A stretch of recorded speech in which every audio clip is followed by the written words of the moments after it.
We set aside Easter as a sacred day.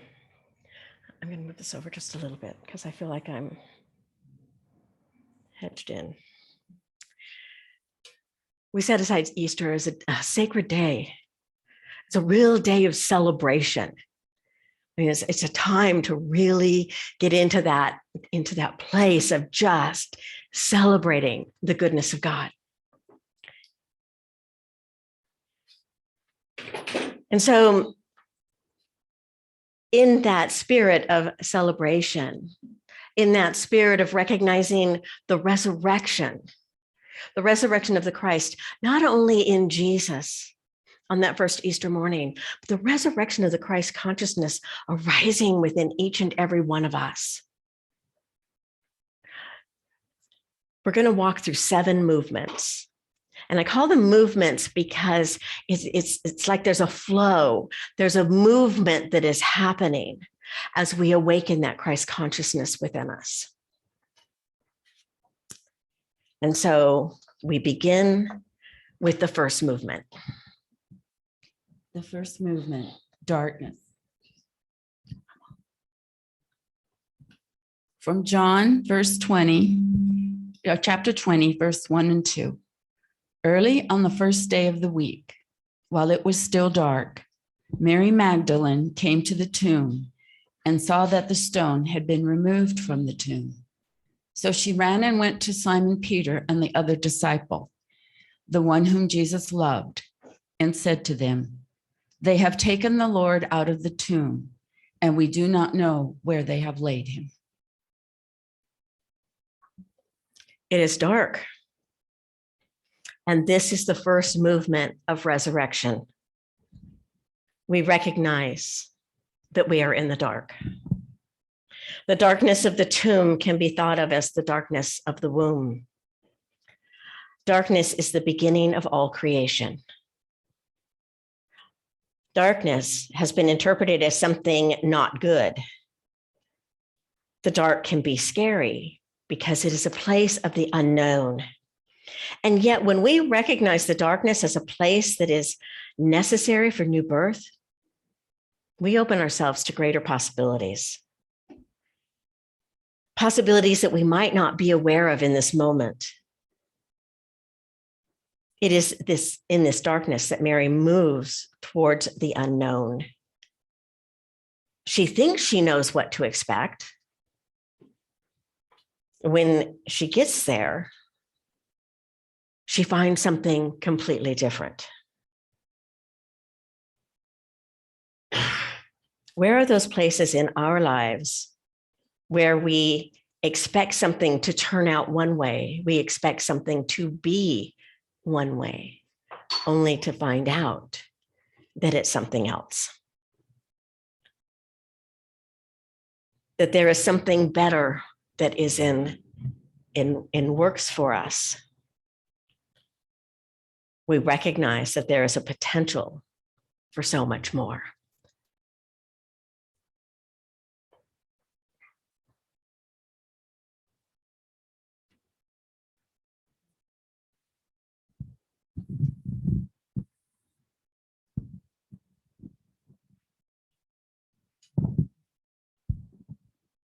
I light this candle to represent the darkness, the sacred womb out of which every new possibility is born.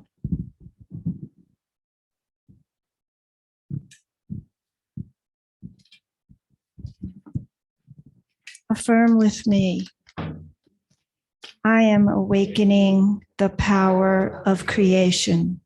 New ideas arise, and I courageously say yes.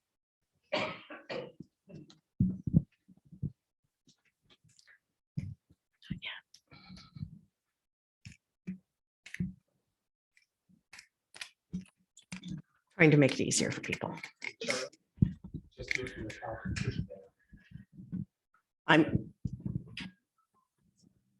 You come do it. I'm not. Okay, like that. Okay, I'm gonna put you on the top of that.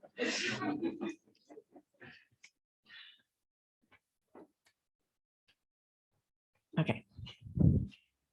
So Christine's going to do her reading first. The second movement, faith and love. From John chapter 20, verse 3. Then Peter and the other disciples set out and went toward the tomb. The two were running together. Then Simon Peter came and went into the tomb. He saw the linen wrapping laying there and the cloth that had been on Jesus' head, not lying with the linen wrappings, but rolled up in a place by itself. Then the other disciples also went in, and he saw and believed. It is commonly thought that disciple referred to in the Gospel of John as the one whom Jesus loved is the disciple John. Faith and love go to the tomb. It is still early and the light is faint. Faith steps into the darkness and sees the linen cloths where Jesus had been laid. Love follows. This is the natural progression. When we open ourselves to a new state of consciousness, faith must lead the way and love must follow. Faith is the ability to see beyond the circumstance and to remember the truth. The truth is not a relative truth that is made up and is subject to the effects of this world. This truth is absolute. It is a truth. It's true all of the time.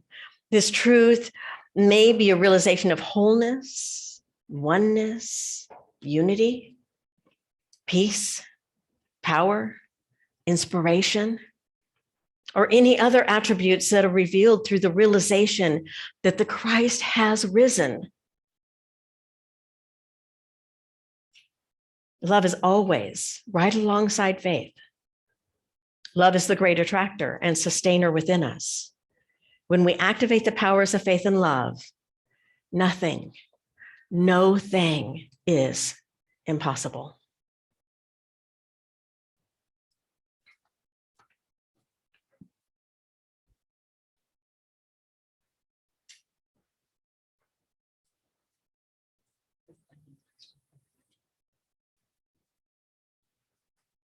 I light this candle for the lights of faith and love, the powers that awaken my heart and mind to new ideas. Affirm with me. I am faithful and loving. Faith encourages and love sustains me to take right action. The third movement. From the Gospel of John, chapter 20, verse 11 to 12. But Mary stood weeping outside the tomb. As she wept, she bent over to look in the tomb and saw the two angels in white sitting where the body of Jesus had been laying, one at the head, the other at the feet. Luke 24, verse 5.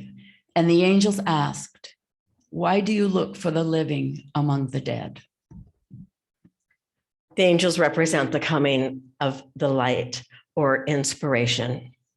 When we have faith and love, we are open and receptive to the inspiration that comes with the light. The divine light brings light into the darkest corners, revealing to us thoughts that no longer serve us and open the way for new ideas to come forth.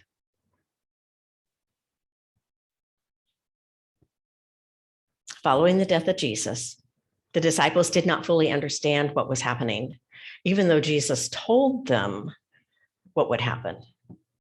Their eyes needed to be open to see. Unity teacher Eric Butterworth says, "We don't put things right. We see things rightly." When we have new vision, when we see the world through the eyes of the risen Christ, we see anew.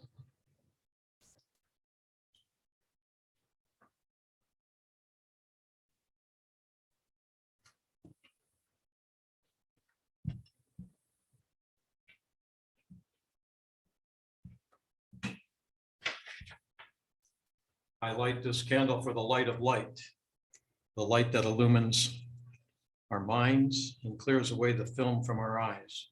Now affirm with me. I clearly see the beauty of spirit all around me.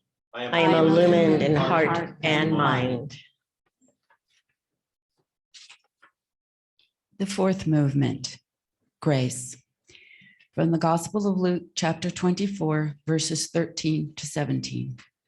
Now on that same day, two of them were going to a village called Emmaus, about 7 miles from Jerusalem, and talking with each other about all the things that had happened. While they were talking and discussing, Jesus himself came near and went with them. And he said to them, "What are you discussing with each other while you walk along?" They stood still, looking sad.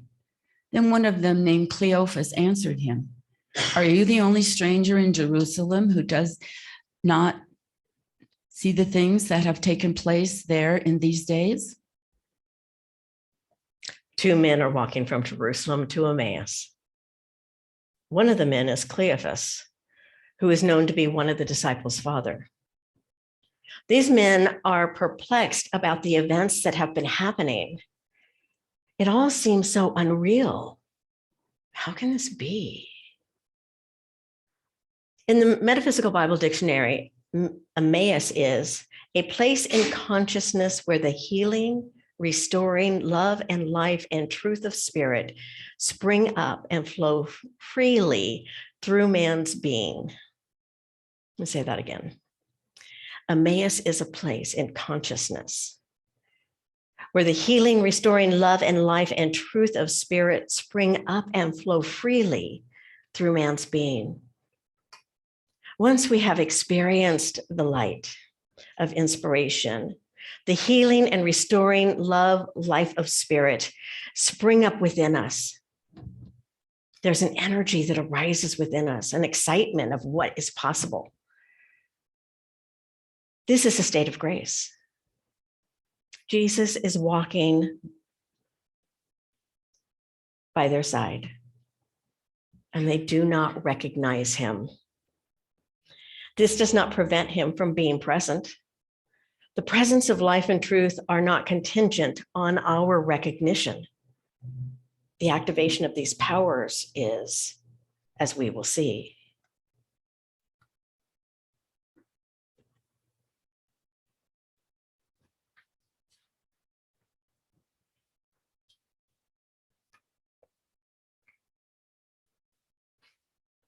I light this candle for the light of grace.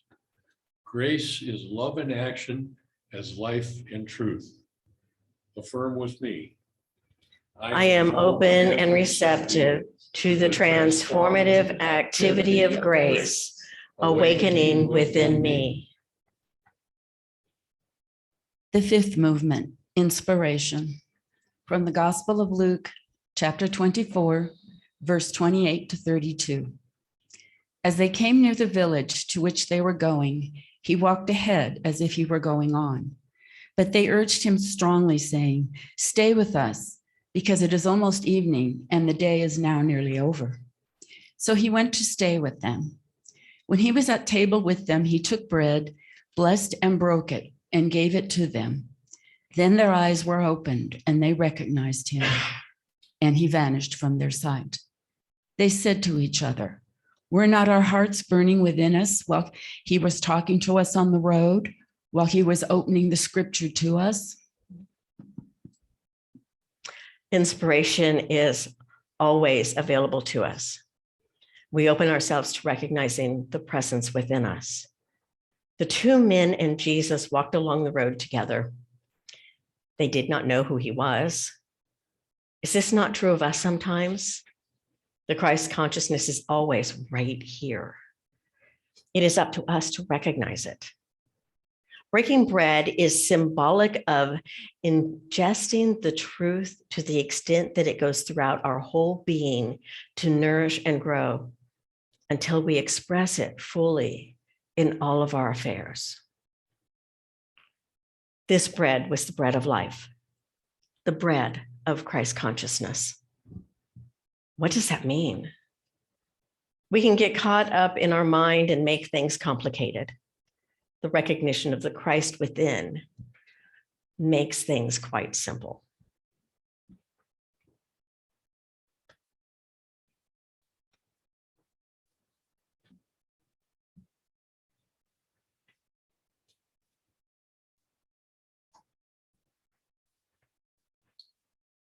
I light this candle to represent the light of inspiration. Please affirm with me. I'm inspired by the presence of the Christ. New and wonderful ideas inspire me to live life anew. The sixth movement, zeal. From the Gospel of Luke, chapter 24, verse 33 to 35. The same hour they got up and returned to Jerusalem, and they found the 11 and their companions gathered together. They were saying, "The Lord has risen indeed, and he has appeared to Simon." They told what had happened on the road and how he had been made known to them in the breaking of the bread. The Lord is risen. The Lord is risen indeed. The Lord is risen. The Lord is risen in me. In me and you and everyone, as we turn away from the false beliefs that anything can separate us from God. The same hour, it is time. It is time to awaken to the awareness of the living Christ presence within, through and all around us. We awaken the power of zeal and enthusiasm. It is the power that moves us forward. Zeal is what sent two men running back to Jerusalem to tell the disciples what happened. It is the same zeal that enlivens us to take action. Becoming aware of the risen Christ within us is also an invitation to express this incredible experience. This is not an experience that we just hold on to. We act on it. Unity's fifth principle is we act on what we believe. How that shows up is up to us. What action are you being called to take on this day?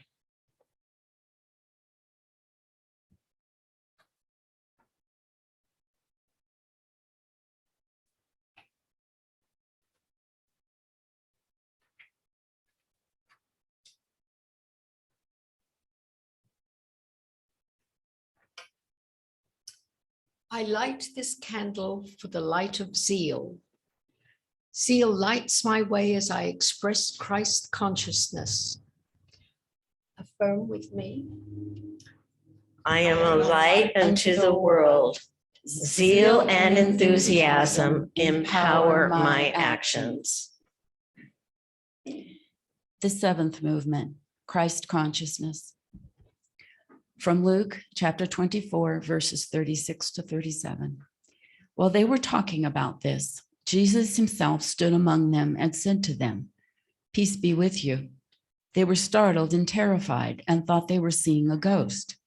He said to them, "Why are you frightened, and why do doubts arise in your hearts?"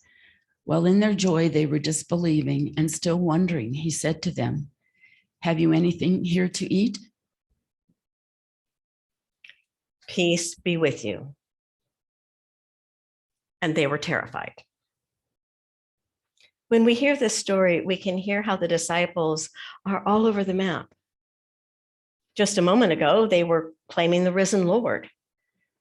Now he shows up. They're terrified and begin to doubt in their hearts. This does not represent a lack of faith on the part of the disciples.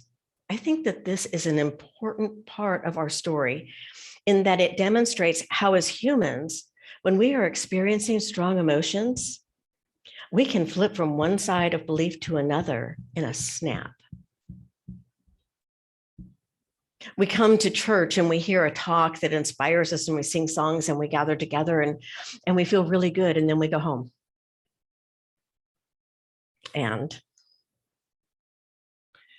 Sometimes we flip to the other side. Something happens and we get angry, or we get hurt, or we become confused.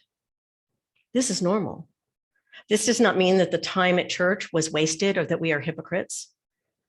It is about consciousness, and consciousness shifts by moving. In order for us to make the transformational shifts we are called to make, we will move through a process of belief and then doubt.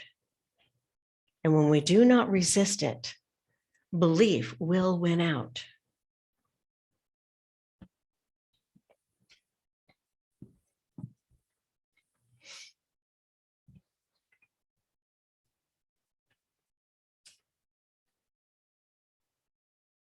I light this candle for the living light of Christ's consciousness.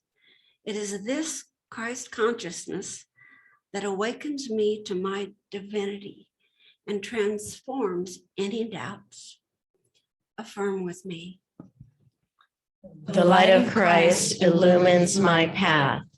I am the light of the world. The lighting of these 7 candles is an act of acknowledgement that becoming aware of the risen Christ within us is a process. It is not a once-a-year affair. It is an energy that we move within daily, inviting us to express in ever deeper, higher, and wider consciousness. In order to embody what it means, we are adding a component to the service today, and that is the white stone ceremony. And so if you would gather your white stones and your pencils.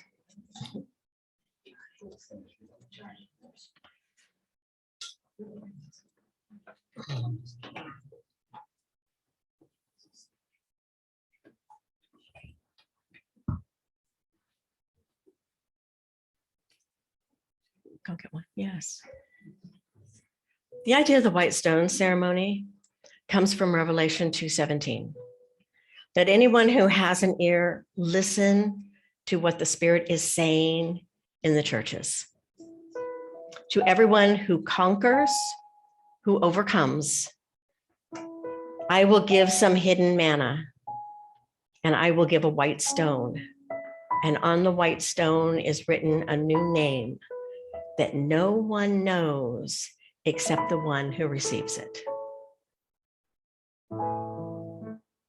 It is only fitting that we take a time this morning to listen.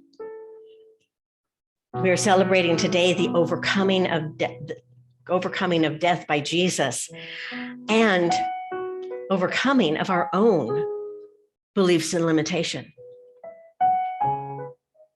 And so as we enter into a time of meditation, the invitation is going to be for us to listen, to really listen, as if someone is going to whisper the most important thing that you have ever heard in your ear.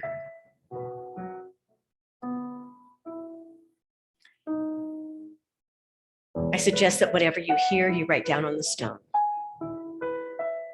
Do not judge its value. You may not recognize its full value in this moment. That may be revealed to you as you step into the qualities of this new name. That is what it's really about. Asking ourselves, what would it look like to live this new name? If my name is peace, how do I be peace in the world? If my name is authentic, how do I be authentic? No matter what the name, the being aspect is what is important. How do we bring this energy into our lives and allow that energy to bring with it new life, to bring with it a true Easter? And so as we center ourselves, we breathe.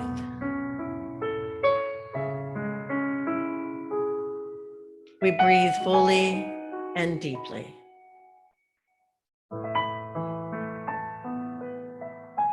Allowing ourselves to become fully aware of the presence of God that is right here right now.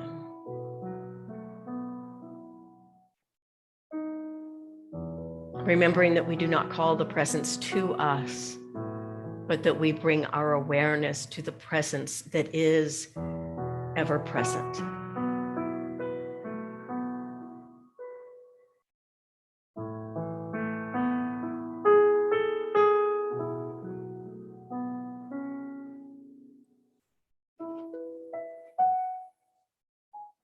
And we take a time to just open our ears. Our inner ears. Those ears that are attuned to the still small voice of spirit within us. We listen attentively, for spirit has something very, very important to tell us today.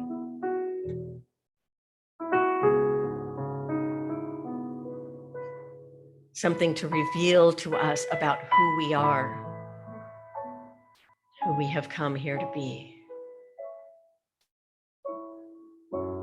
And so we take a time in the silence to just listen. And when you hear your name, just write it down on the stone.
I invite you to breathe in the energy of this word.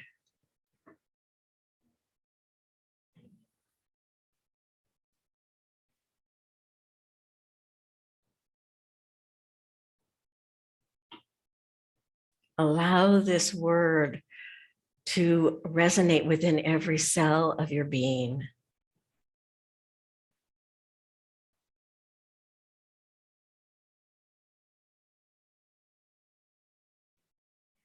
This word contains an energy.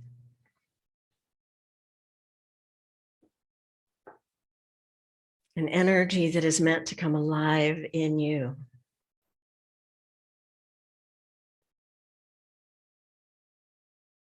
This isn't about anybody else. Not about a spouse or a family or a friend, a nation. This is about us as individuals.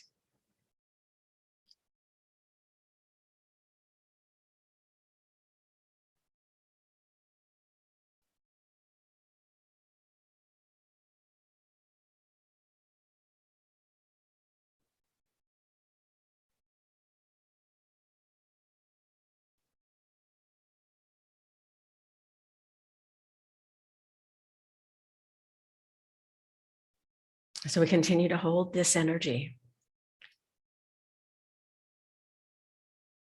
We continue to hold this energy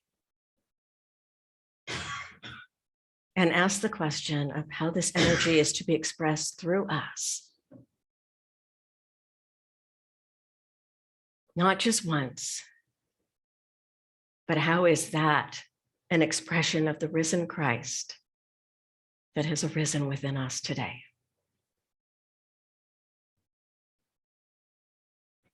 And so again, just breathing into the space and bringing our awareness back to this room. We do so with gratitude in our hearts.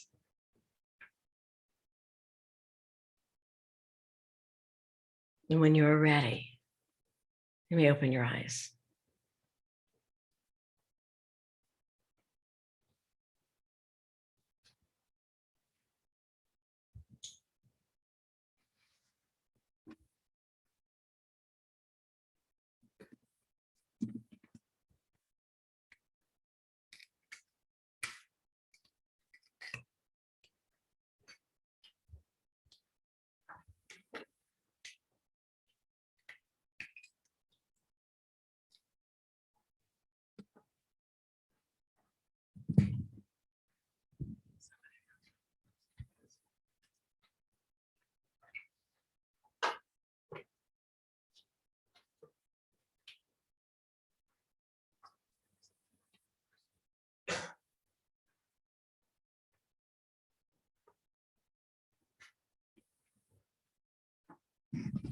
It's now time for the love offering part of our service.